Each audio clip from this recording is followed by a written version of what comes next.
Assalamualaikum warahmatullahi wabarakatuh. Perkenalkan, saya Wardana Agus Nasution dengan NIM 20063110018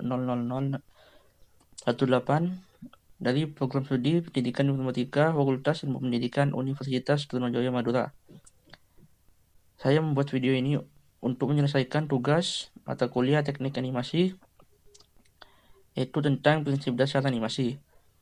Baik, untuk mempersingkat waktu, langsung saja ke materi. Modal utama seorang animator dalam kemampuan mengcapture momentum ke dalam runtutan gambar sehingga seolah-olah menjadi gerak atau hidup. Ada berbagai macam teori dan pendapat tentang bagaimana seharusnya animasi itu dibuat. Tetapi setidaknya ada 12 prinsip yang harus dipenuhi untuk membuat sebuah animasi yang hidup. Kedua belas prinsip ini meliputi dasar-dasar gerak, pengaturan waktu, pengkayaan visual, sekaligus teknik pembuatan sebuah animasi. 12 prinsip dasar tersebut yaitu sebagai berikut. 1. Solid drawing. Menggambar sebagai dasar utama, animasi memegang peranan yang signifikan dalam menentukan baik proses maupun hasil sebuah animasi, terutama animasi klasik. Seorang animator harus memiliki kepekaan terhadap anatomi, komposisi, berat, keseimbangan, pencahayaan, dan sebagaimana yang dapat dilatih melalui serangkaian observasi dan pengamatan. Di mana dalam observasi itu, salah satu yang harus dilakukan adalah menggambar. Contoh solid drawing. Untuk contoh solid drawing, seperti gambar di bawah ini.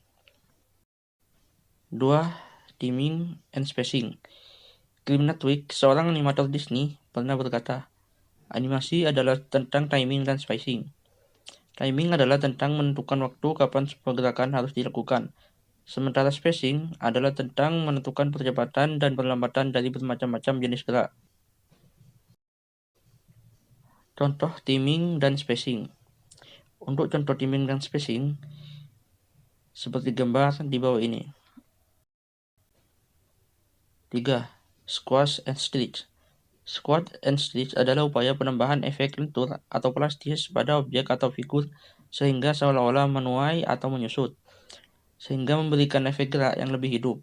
Penerapan squat and stretch pada figur atau benda hidup, misal manusia, binatang, atau creature, akan memberikan enhancement sekaligus efek dinamis terhadap gerakan atau action tertentu. Sementara pada benda mati, misal gelas, meja, botol, penerapan squat and stretch akan membuat benda-benda mati tersebut tampak akan berlaku seperti benda hidup. Contoh squash and stretch. Untuk contoh squat and stretch kurang lebih seperti gambar di bawah ini. 4. Anticipation. Anticipation boleh dianggap sebagai persiapan atau awalan gerak atau ancang-ancang. Seseorang yang bangkit dari duduk harus membungkukkan badannya terlebih dahulu sebelum benar-benar berdiri. Pada gerakan memukul, sebelum tangan maju harus ada gerakan mundur terlebih dahulu dan sejenisnya. Contoh anticipation. Untuk contohnya, kurang lebih seperti gambar di bawah ini. 5. Slow in and slow out.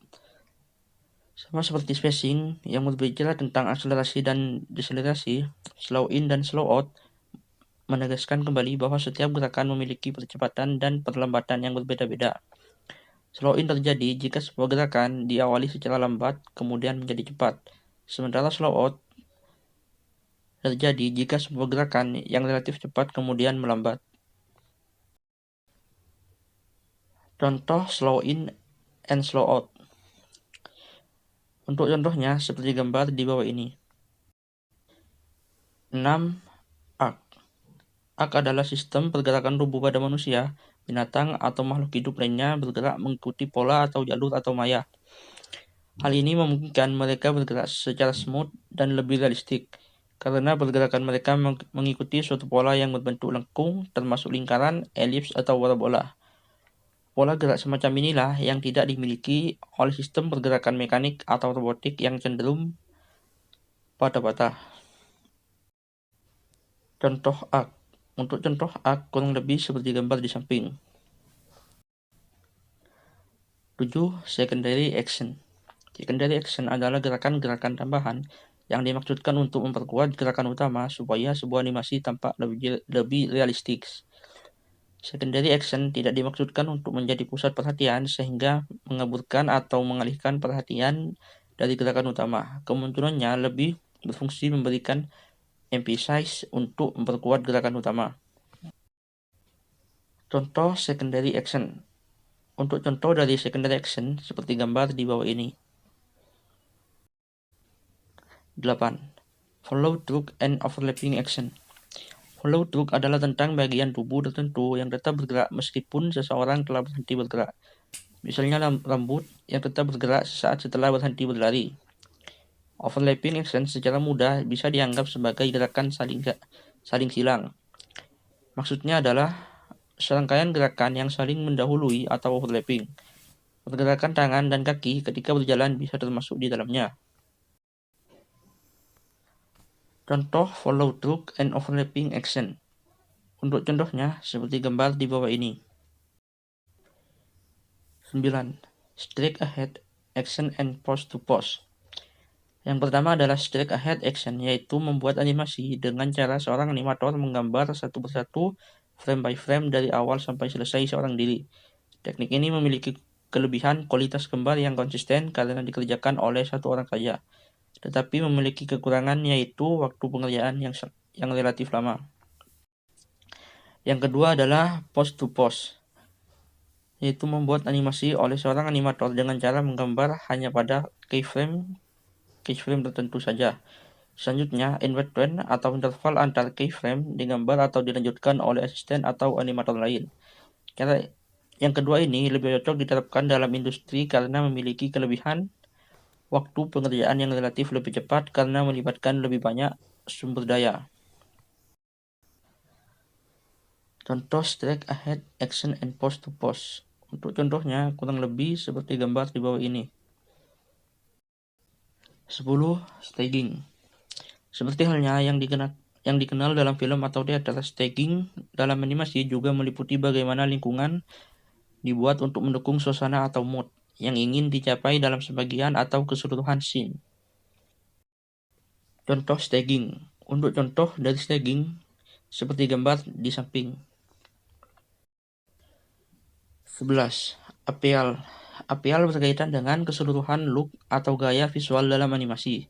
Sebagaimana gambar yang telah mengeluarkan banyak gaya animasi dan berbagai animasi juga memiliki gaya yang sangat beragam. Sebagai contoh, Anda tentu bisa mengidentifikasi gaya animasi buatan Jepang dengan hanya melihatnya sekilas.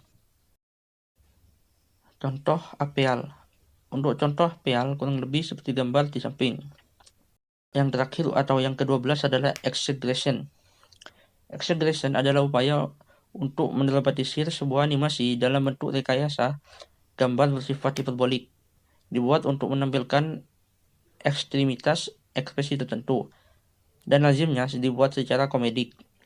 Banyak dijumpai di film-film animasi sejenis Tom and Jerry, Donald Duck, Doraemon, dan sebagainya.